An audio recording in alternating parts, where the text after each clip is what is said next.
Hello and welcome to The Debrief. I'm your co-host. My name is Seth Ressler. And I'm Becky Scarcello. And this is the show where we meet the creatives who are shaping Detroit. Took you a second. Yeah, well, we haven't done this in a little while. know. We've been off for a little while. Welcome back. We are recording this towards the end of 2021, which I think we can all agree is the greatest year ever. Of all time. Amazing year. But, also, it was not even a year. It was like 2 months. Yes. But we were gone for a while. And the reason we were gone is because we were actually working on an event. We put together an event because we had looked around and saw that so many of our friends and the people who have been guests on this show who perform in front of, on stages, whether they're comedians or musicians or dancers or actors or all the different things that people in the city of Detroit do, had not had an opportunity to be on stage. And even if they had an opportunity to be on stage, not necessarily in front of a lot of people because of everything that's going on with the pandemic. Right. And it's no secret, we've talked about it a lot on this show, that I'm a huge fan of America's Got Talent. Yes. It's your jam. I like that show. And so I actually went to Andy Reid, who runs Planet Ant these days. Love Andy. Over in Hamtramck, and said, I've just got an idea. What do you think about basically doing a version of this, and we'll call it Detroit's Big Shot? And Planet Ant had not been open for a year and a half. Their doors had been shut, right? Nobody had been on stage. And Andy said, without even thinking about it, he's like, yes, I'm in. Let's do this. And so we did it. We set up a 7-week talent competition.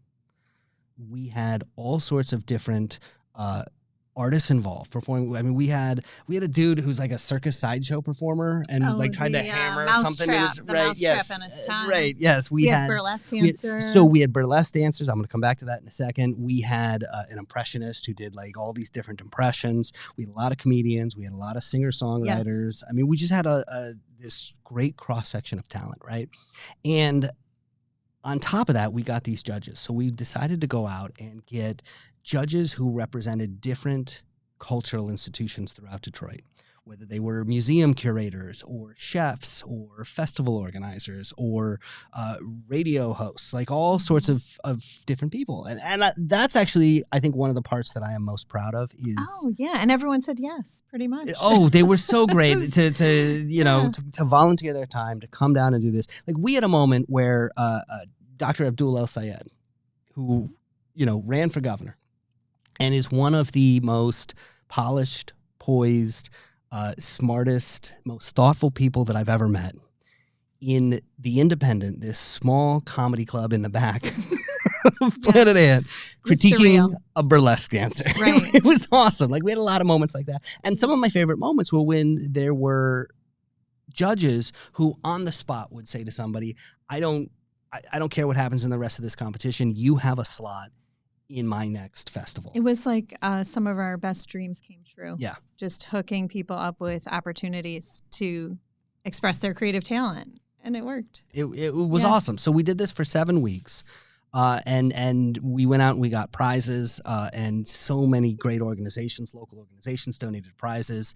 Batch Brewing Company is going to name a beer after our winner, over in Corktown, and just a lot of the prizes, frankly, were about artist development. A professional photographer who can, show some photos of all this and help somebody. The Detroit Writing Room is going to have a writing coach. A lot of stuff like that. So it was a great event, and we're really excited that we were able to do it. We're going to bring it back.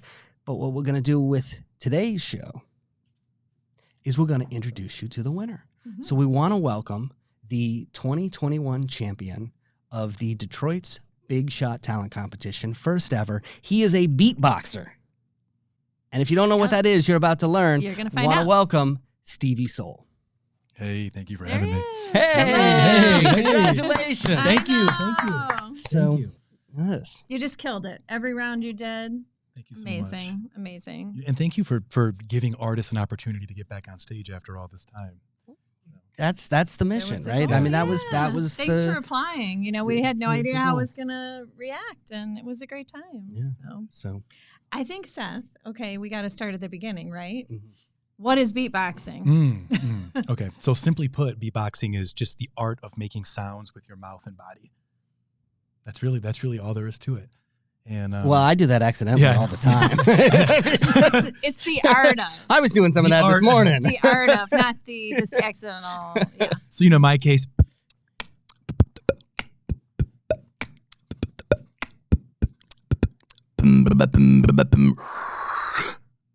Wow. Yeah.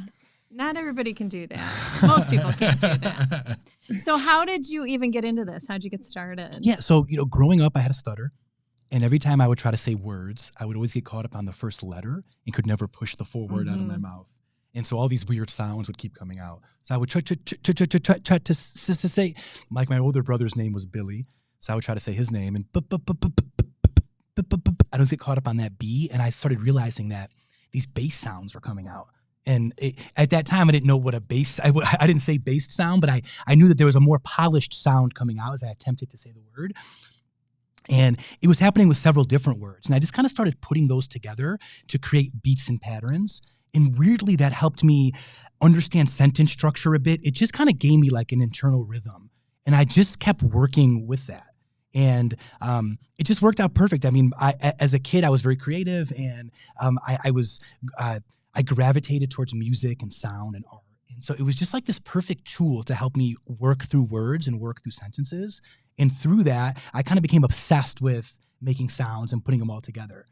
But it wasn't until I was a bit older I realized that this was actually an art form. This is actually. So you didn't know, like you weren't like listening to like Fat Boys records or anything like that? A bit later, because I started really young. And I had an older brother who was about 7 years older than me, who was a DJ music producer. So once him and my family caught wind of my talents and what I was up to, they started introducing me to a lot of different stuff. And then I quickly understood the Rozelles and the Roots and Fat Boy and Kenny Mohammed and all these legendary beatboxers, and that there was an art to it and there was an industry and a potential career, if I worked hard enough at it. And so, yeah, I just kind of became obsessed with it. And I remember, kids would pick on me, of course, in the younger days, because, stuttering's tricky because you can't see it. And it's just, you never know when it's going to happen. So I've thought of, over the years, I've drummed up all these different, experience, all these different things to hide my stuttering. So I'll talk really fast. A lot of people say you talk really fast, and that's a result of me, that's like a result of me still using old techniques in a sense. Yeah, coping and mechanism. I'm just sort of like trying to work through things. And so I just kind of figured out that I could do this and became obsessed with recreating instruments. And my parents were immigrants from Jordan and the country of Jordan, and they didn't have a lot of money. So like my best bet was like recreating instruments instead of buying all these different instruments. I could recreate them with my mouth. Talk about a free education. Give us an example. I was going to say, what are some of your favorite instruments? Favorite instruments? Yeah. I love the horn. The shimmy. I love been talking in a really deep voice. That's one of your signatures, I'd say. Yeah. And then I also like, that comes in handy a lot. That sort of is a good transition.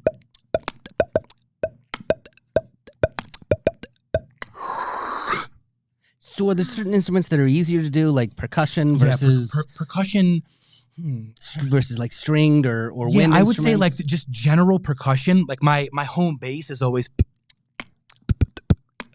and then things from, so that's always kind of, I would say, the easiest sort of formation or arrangement. And a lot of the humming stuff too. And then kind of blending the two. Blending the two is pretty impressive to most folks, but is relatively easy for me now. But it took a lot of time.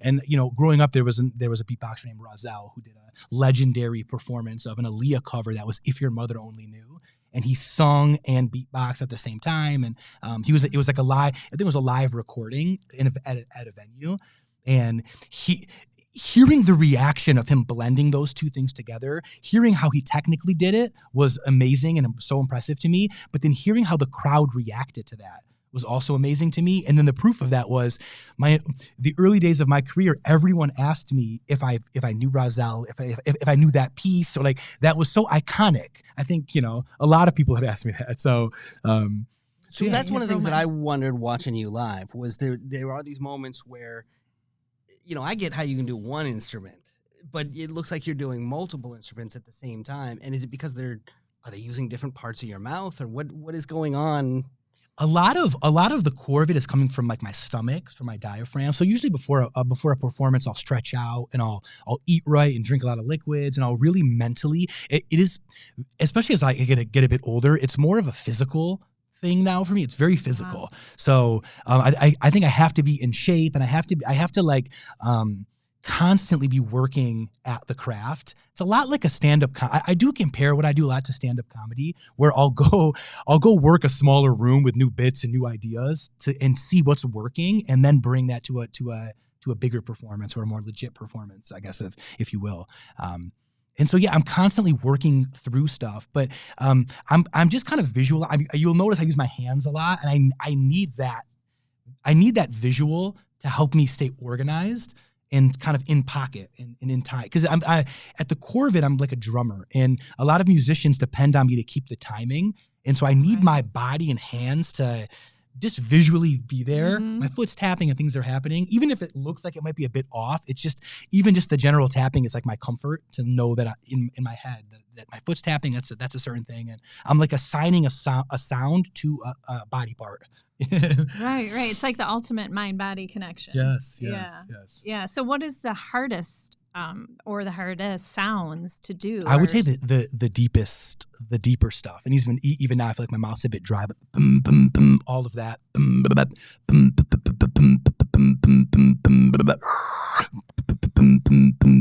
That's what I just got lost looking into the mic. So that maybe took you the most time. Yeah, and that? that's something that I remember hearing and not being able to do, and consistently practicing and eventually getting, and it being like, oh my gosh, epic. I figured out a way. So rewarding. So rewarding. Yeah. Like there's a sound that I heard someone else do, or I heard, I forget what it was. I wanted to somehow do my version of that sound. And even the robot voice, I would do the robot voice a lot like this. And it was after time, it was very limiting. So then I tried to, once I got more comfortable and better with it, I made like a cool character in my head, so instead of talking like a robot, I was talking like a cool guy, whatever. So I just sort of I switched the cadence up, and that actually made it a lot better. Because the robot thing is like so limiting. There's only so much I can do with it, but I can do a lot more with having a sort of a regular voice or a conversational voice in that deeper kind of tone. Yeah. So speaking of atypical and finding new ways and making yourself unique, like you're not a typical musician. So, people sort of know, and you're a musician, like you record some music, you go book shows. Like, how did you form a career? How'd you look to move forward with this and get paid for it? Yeah, sure. That was something when I was younger, I always thought about, and I always looked to other beatboxers to see how they had longevity in the business as a beatboxer, and some did and some didn't. And so I just kind of, I used all of those beatboxers as a bit of a case study to see where I could fit in, how my personal story and craft could kind of fit into things. So I quickly realized that video, for the first thing was video. I quickly realized as an independent artist that video was so important for what I did. And a lot of times, I would try to record stuff in the studio and like on a record, like a more produced song, and it just didn't hit the same way as a live performance or a video. Like if you saw me on video, you'd really connect with the art a little bit more. So I quickly realized what worked for me and what didn't. I think that's really important for artists to kind of figure out. Well, also I would think for your craft, hearing it, people cannot believe it. You can say like, well, no, he's got to have some instruments in there or something. Right. But when we see you, like we saw you on stage at Planet Anna, it was like, holy moly, he's doing that all. Yeah. And I just, there's like, the beauty of what I do is this improvisational, collaborative sort of thing. So I guess I also figured out that the more I build my network of artists and connections, I could collaborate and work and perform live with a bunch of different types of artists. So everything from, I performed with the opera to classical music to, of course, hip hop and R&B, which is sort of like my home base, and really everything in between, or orchestral things and strings and choirs. And so I just figured out I just wanted to be as versatile as possible so I could plug and play. And if you think about the art, like really, I'm able to be the backbone to any composition, if you will. The drums, really, the backbone. So, well, so one of the things that happened at the finals was that when you won, you actually started beatboxing, and then Tam White, who was the comedian who hosted this whole event for us, she can freestyle. And so she started rapping over she started rapping over it right there in the finals, and it was an amazing moment. And in fact, I just saw you last night at Planet Ant doing that with other comedians.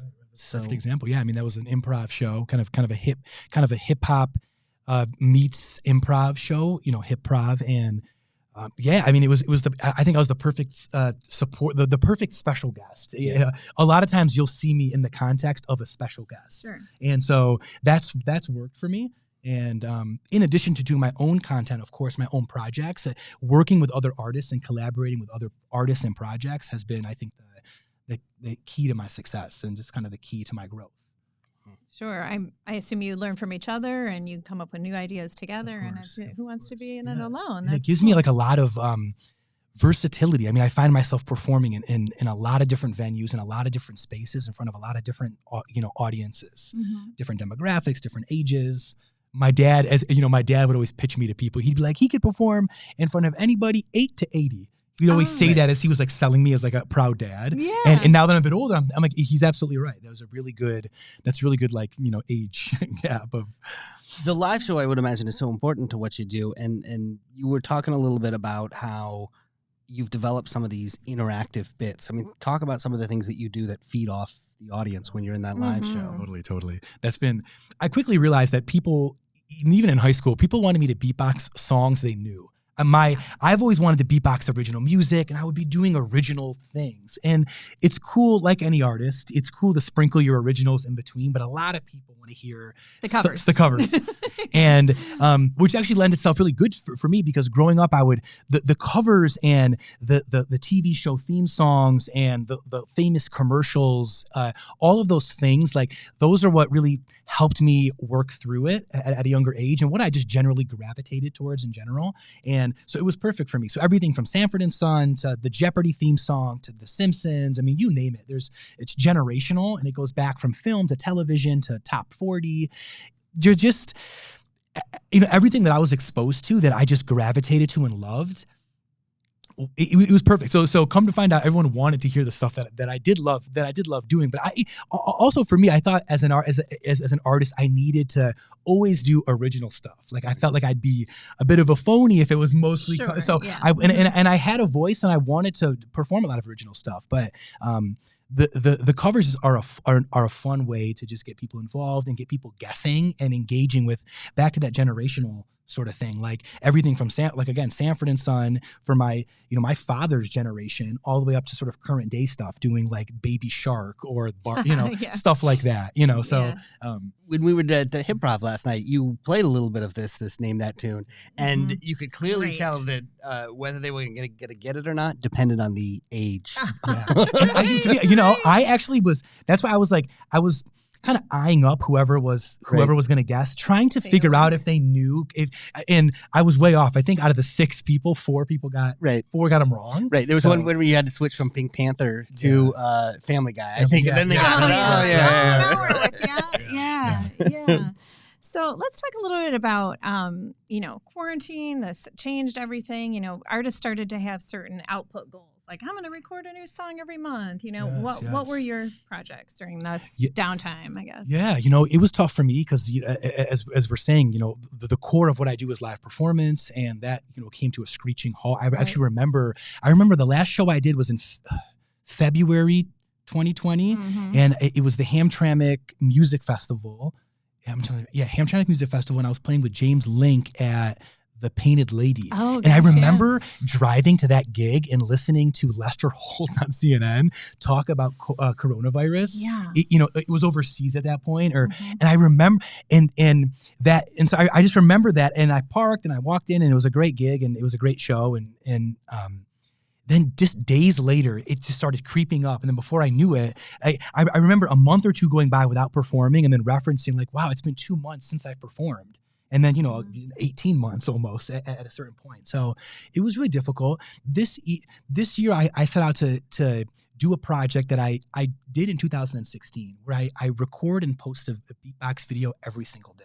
And I've been calling it the year of beatbox. It's visually pretty cool because I number every video. So if you follow me, you see the progression. And we're on like the 340s now. So we're getting there. Yeah. Wow. And the idea was just to kind of challenge myself and constantly keep experimenting with new ideas and new songs, new sounds. The biggest takeaway this year that I got was I got on TikTok, and TikTok has this function called duet, where someone posts a video and then I can, essentially duet it. So a guitarist can play a guitar lick and sing something for 15, 20 seconds, a minute, whatever it is. And then I can beatbox over top of it and add my own thing over top of it. And it's this amazing landscape of artists of all genres, of all backgrounds, all kinds of instrumentalists, you name it. And so it's been an amazing way to connect with artists from across the globe, and also helps me create content every single day. And it's been awesome. And to be honest, I think I'm going to continue doing a lot of these duets into 2022. So yeah, I was just trying to stay active and stay inspired and motivated somehow. Yes. Yeah. And so that was my way of doing it. And now now gigs are opening slowly but surely, opening back up, and things are coming together. So I feel good about the future. And how about your applications to things other than music, particularly sports? I know you worked with a guy playing basketball, everyday stuff. Yes. So I had this obsession with kind of adding beats to the sounds of everyday life. Like if there's a car alarm going off, we know that famous car alarm, that car alarm, drives you crazy. Yes, car alarm, that melody. And so I just was always obsessed with that, and I thought it would be a clever way for me to link up with other creatives that aren't necessarily in the music space, but in other creative avenues, and pair my beatboxing with them. So I started this series right before COVID, and it was a little bit tricky working through production in COVID, and I hope to bring it back in the new year. But so far I've recorded a competitive jump ropist. I think I'm saying that right. Jump ropist. Jump roper. A jump roper. Yeah. So, here's a guy that can jump rope at incredible speeds and do incredible things. So while the rope would hit the ground, and his feet would also hit the ground, there was like just natural beats there. And so we connected, and we rehearsed a little bit, and we created this awesome video where we kind of connected the sounds of me beatboxing to the jump rope. And then this is kind of like a no-brainer, but the basketball dribbling. I also did one with someone who's like who also has a awesome dribbling skills, and then that also lends itself perfect to beatboxing. And the drums, it's almost like the ball hitting the floor is like a natural drum sound in itself. So so I continue to keep. I'm planning on working with. I have a chef kind of lined up right now. I have a mechanic lined up. What do you do with a chef? Cutting and all that kind of stuff. Yeah. So this is also a cool challenge too, because it's forcing me to be very creative and really think about, really listen in, like laser focus in on what these kind of sounds are. And that's just something that I love doing, and I want to explore more.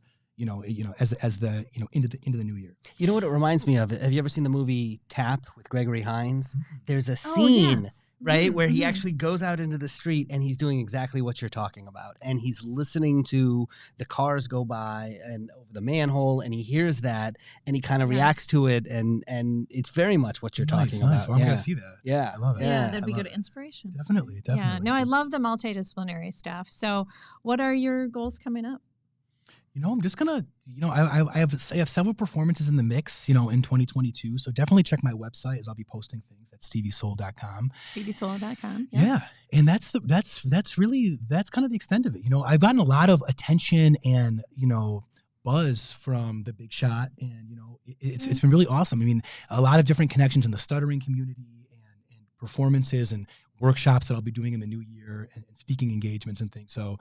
And a beer named after you. And a beer. Yes. There were awesome prizes from the contest, of course, but the getting a beer named after me. And I'm between a hazy IPA and a cider right now. Oh, you're still working on that. I'm still working. Right, I think a hazy IPA, but I'm going to. Either way, can't go wrong. Yeah, we can't wait to taste it. Yeah. So. But that's a good point, too. What an inspiration you are to other people that, can look to you and say, wow, you really turned a negative into a positive and created this whole inspirational livelihood for yourself where you could have been sitting in your room just sad that you couldn't get the words out. Right. All right. So last thing before you get out of here, obviously we want to hear some beatboxing. Oh, you so do. yeah, let's Let's get it. let's get a little bit of a performance. Do you want to give them some direction or just how does this dealer's work? choice? Yeah. Do we? Yeah. What's the best way to do this? I can throw something around. Yeah. All right. that's what you do. Go for it. Yeah. Well, since I'll do something that in the contest I think got a lot of attention, and so I'll start with one sound. And most people that have seen my act have heard me do this, but it kind of if you haven't, it illustrates well kind of how I put the beats together. Good. So I'll start with one sound, and every few seconds I'll add a sound on top. I'll start with the melody.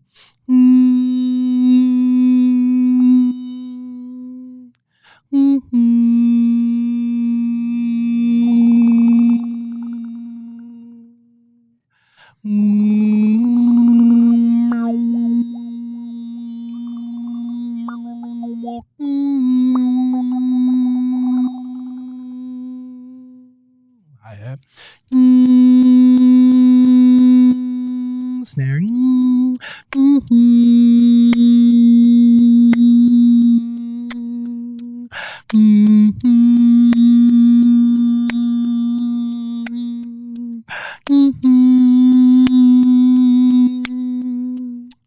Bass.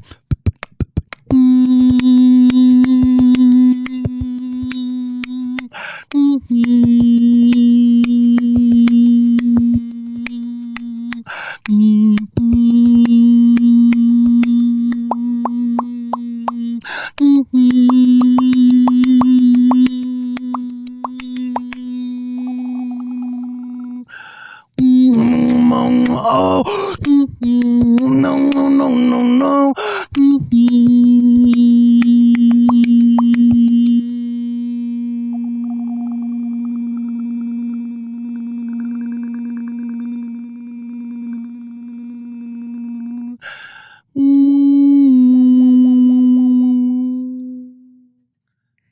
Wow. You can hold your breath underwater for a I was long gonna time, say, can't it's you? just A little bit. I've been like you're trying. saying how physical it is, and just like the breath control. Right. It's astounding. Wow. Can you come to my house when I'm trying to work out because I have no motivation? Oh, Right, I feel right, like there if you go. Yes. you could get me to jump rope and yeah. I love it. Well, look, thank you so much for coming by. Congratulations on winning. You are our very Yeah. first winner. It's very exciting. We're very, I mean, frankly, we're thrilled that this was exactly, this is what I love about America's Got Talent is just discovering something that is unusual that people don't get to see every day. And so to have you win this all is really fantastic. So congratulations. And people can go to steviesoul.com and they can learn more about you and see where you're going to be and hopefully go Follow see you you on live. Instagram and all the fun stuff. Yeah. Cool.